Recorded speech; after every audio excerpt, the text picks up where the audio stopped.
Giliran Tukin dijarah.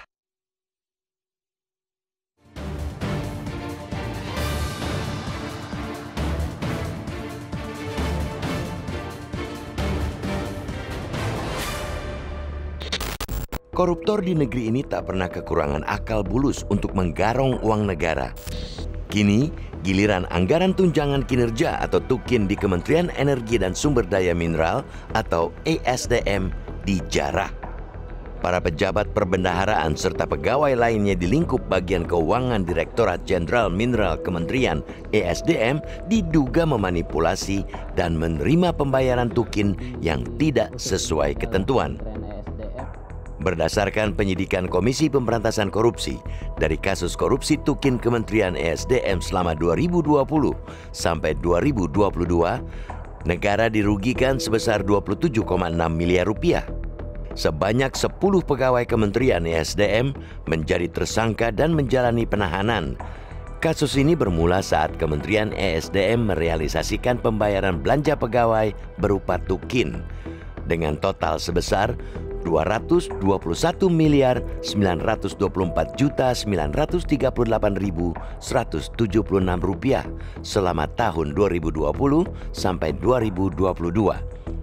Dalam proses pengajuan anggaran para pejabat, perbendaharaan dan pegawai lainnya diduga Pat Gulipat melakukan pembayaran yang tidak disertai dengan data dan dokumen pendukung.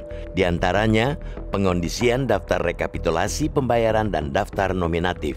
Selanjutnya, mereka menyisipkan nominal tertentu kepada 10 orang secara acak hingga pembayaran ganda atau lebih kepada 10 orang yang telah ditentukan.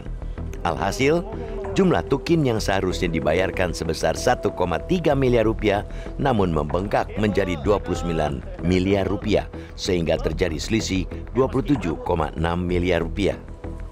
Melihat fakta tersebut, reformasi birokrasi di Kementerian ESDM bahkan mungkin di kementerian dan lembaga lainnya masih menjadi goresan indah di atas kertas. Namun, realisasinya masih jauh panggang dari api. Praktik lancung di kementerian seolah tak berujung. Kasus korupsi di Kementerian ESDM ini bukanlah yang pertama. Sebelumnya pernah terjadi praktik rasuah di Kementerian Teknis Strategis yang mengurus perizinan sektor energi dan sumber daya mineral, termasuk pertambangan tersebut. Korupsi Tukin sangat ironis.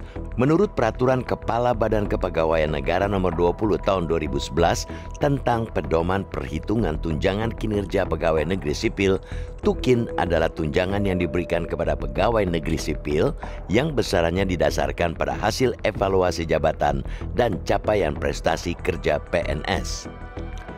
Peningkatan Tukin di era pemerintahan Joko Widodo dimaksudkan untuk mengapresiasi PNS berdasarkan pencapaian kerja, kehadiran, dan kedisiplinan pegawai. Apresiasi via Tukin ini tentu saja bakal menambah pundi pendapatan pegawai. Bahkan pada tahun ini, pemerintah akan menambah 80% Tukin. Namun jangan berharap kenaikan Tukin akan membentengi iman pegawai di kementerian dan lembaga dari godaan setan. Selama upaya pencegahan korupsi hanya simbolis, manis di bibir tetapi mandul dalam tindakan seperti pengawasan internal dan defisit keteladanan dari pemimpin, maka penjarahan uang negara akan terus terjadi, bahkan menjadi-jadi. Korupsi tidak saja di bawah meja, bahkan meja pun digondol.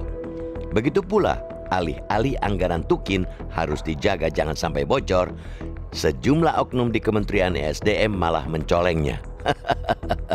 Bila tidak ada perubahan wajah birokrasi, tetap kusam dengan praktek kotor, maka indeks persepsi korupsi atau IPK Indonesia tak akan berubah, malah bisa jadi akan merosot. Laporan Transparency International menunjukkan IPK Indonesia tercatat sebesar 34 poin dari skala 0 sampai 100 pada 2022.